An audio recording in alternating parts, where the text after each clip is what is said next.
کیا آپ بھی راتوں رات امیر ہونے کے خواب دیکھ کر اپنی زندگی کی جمع پونجی داؤ پر لگانے والے ہیں؟ رک جائیے، کہیں آپ بھی اس بڑے دھوکے کا شکار تو نہیں ہو رہے؟ آج کل فیس بک اور واٹس ایپ پر گھر بیٹھے لاکھوں کمائیں جیسے اشتہارات کی بھرمار ہے۔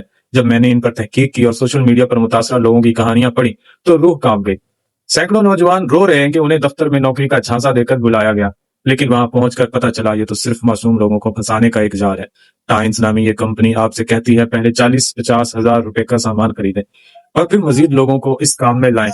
یاد رکھیں، جس کام میں آپ کا مقصد سامان بیچنا نہیں بلکہ نئے بندے پھنسانا ہو، وہ کاروبار نہیں بلکہ ایک فراڈ ہے۔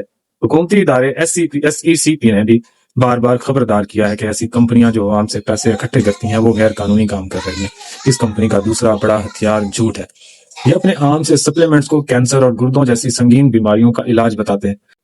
سوشل میڈیا پر ایسے کئی واقعات موجود ہیں جہاں لوگوں نے ڈاکٹر کو چھوڑ کر ان کی مہنگی دوائیاں استعمال کی اور اپنی صحت مزید خراب کر لی۔ یہ معصوم لوگوں کی زندگیوں سے کھیلنے کے مترادف ہے۔ دوستو، ایک بات ہمیشہ یاد رکھیں کہ اس دنیا میں محنت کیے بغیر کچھ حاصل نہیں ہوتا۔ مفت کا کھانا کہیں نہیں ملتا۔ یہ لوگ آپ کی لالچ کا فائدہ اٹھاتے ہیں۔ جہاں بھی آپ کو بغیر محنت کے بڑے بڑے خواب دکھائے جائیں، سمجھ جائیں کہ وہاں آپ کو لوٹنے کی تیاری ہو رہی ہے۔ لالچ انسان کو اندھا کر دیتا ہے اور یہی ان کی روکے بازوں کی سب سے بڑی کامیابی ہے۔ یاد رکھیں، کسی بھی اسکیم میں سرمایہ کاری کرنے سے پہلے اچھی طرح تحقیق کریں۔ اگر کوئی چیز سچ ہونے کے لیے بہت اچھی لگتی ہے تو شاید وہ سچ نہ ہو۔ اپنے مالی فیصلے سوچ سمجھ کر کریں اور لالچ سے بچیں۔